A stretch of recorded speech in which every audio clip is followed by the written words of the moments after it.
Hey everyone, this is Jake, aka Lunar Wolf, and today we're going to take a look at 10 tips to help you at the very beginning of the New World launch. Let's go ahead and jump right into it.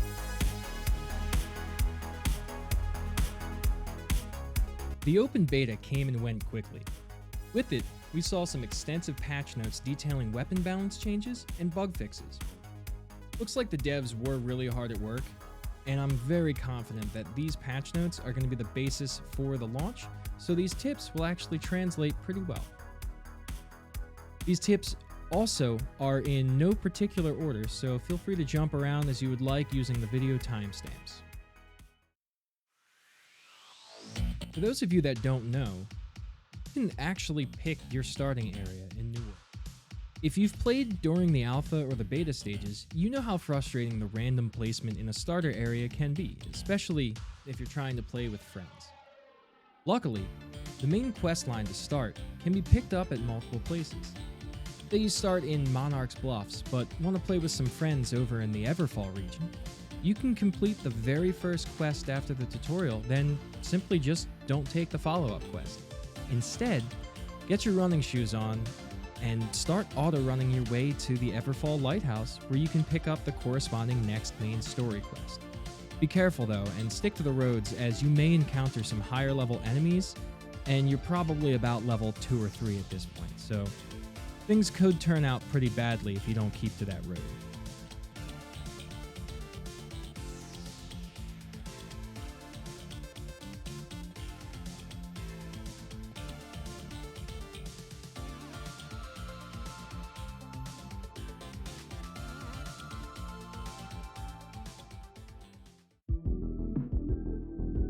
Early on as you level, you'll pretty much take whatever gear you get until you've gotten decently into your faction rep to purchase some solid lower level gear before venturing into more solidified build and using dungeon or endgame gear.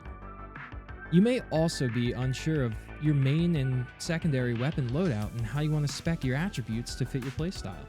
The good news is that before level 20, you can respec your attributes as many times as you want at no cost. After level 20, there will be a gold charge for respec, but it's not overly large. Similarly for weapons, up until the weapon has reached around level 5, you can respec the weapon perks and skills without dipping into your precious Azoth that you'll need to fast travel when you're nearly fully encumbered and your in-recall is on cooldown. These next two tips can go hand in hand as you try to race for endgame. Group play allows you to level much faster. While in a group, your action economy and potential for higher survivability are much greater than it is when you're running solo. Your group can make bigger and more difficult pulls or enter more elite areas to farm for gear or experience. This increased killing rate directly translates to increased XP gains in the open world, and if you also follow tip 4, you'll feel much safer while questing.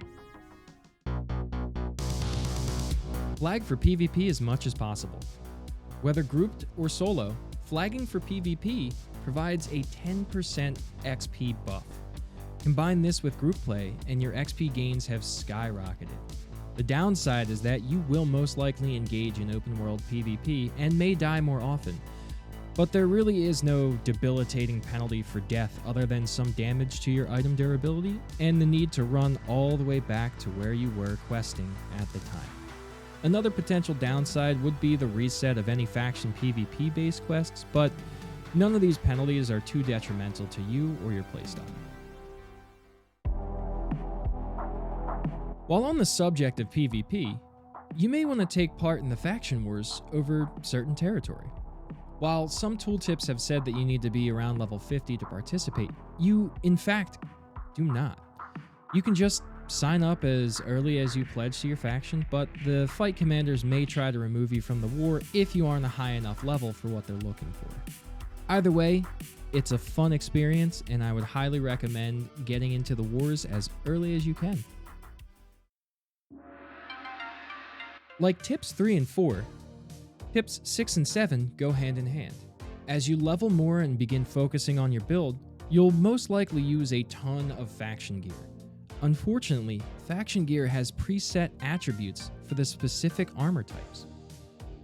But how would you possibly be able to achieve your frontline heavy armor paladin build? Well, simple. You can just use one of the sigils to change each armor piece to fit your desired attributes of Constitution and Focus.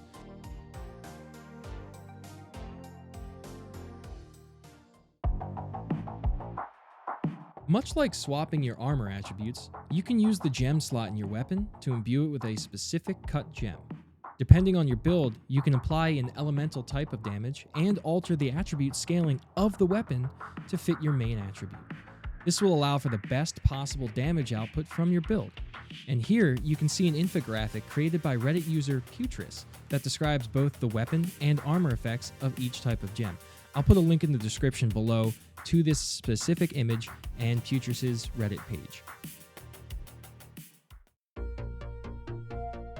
If you've played the alpha and early preview events, you may be unaware that Amazon Game Studios has changed how to increase your camp tier. While it's still tied to level milestones, instead of just automatically getting a higher tier camp, you now actually need to complete a relatively short quest in order to upgrade your camp to the next tier. It's super simple and you really can't miss it. Just make sure you take that quest, and that way you'll always have the highest tier camp that you can possibly have. Like most MMOs, New World has various damage types attributed to weapons, magic, and enemies. Some Reddit users have taken the time to create infographics about enemy types and what they are weakest to and what they are resistant to. I'd recommend checking out the link below for the full image. Reddit user Perform71 created some graphics for each attribute. The weapons that scale with it, the armor attributes, the foods to create, gems to aid with the attribute, and the damage types against enemies. So if we quickly take a look at the strength section, we can see that the ancient type enemies are resistant to slash damage, but weak to strike damage. Again, all of these images will be linked below, and full credit goes to Perform71 on Reddit. Thank you so much, buddy, for making this. You have been a lifesaver during the open and closed beta times. Storage in New World is a bit different than the other MMOs, because there's no universally accessible mass storage for your character. Instead, your storage is directly tied to the town that you're storing the materials in. If you don't wish to waste Azoth by fast traveling nearly fully encumbered from town to town to grab items for crafting, as long as you have storage in other towns governed by your faction, you can just pay a small fee to pull items from those other towns' storage sheds. This helps immensely when you begin purchasing housing and making a specific town your main base of operations. Be careful though, as the switch between faction ownership will remove your ability to remotely access and pull items from that other town's storage. Well, I hope you're all as excited about the launch of New World as I am. I hope these tips and tricks will help you early on, and if you like this type of content, please like and subscribe. It really helps my small channel get noticed more and helps me grow so I can continue to make content and make better content with each new video. I'm planning on moving my stream from Twitch to YouTube, so make sure you're subscribed to both my YouTube channel here and follow me over on Twitch to know when I'm live and when I'm going to make that change.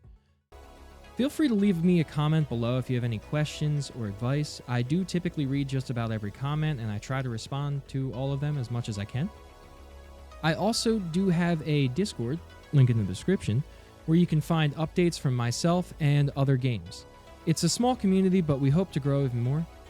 And with that being said, I humbly thank you for tuning in, and I'll see you in the next one.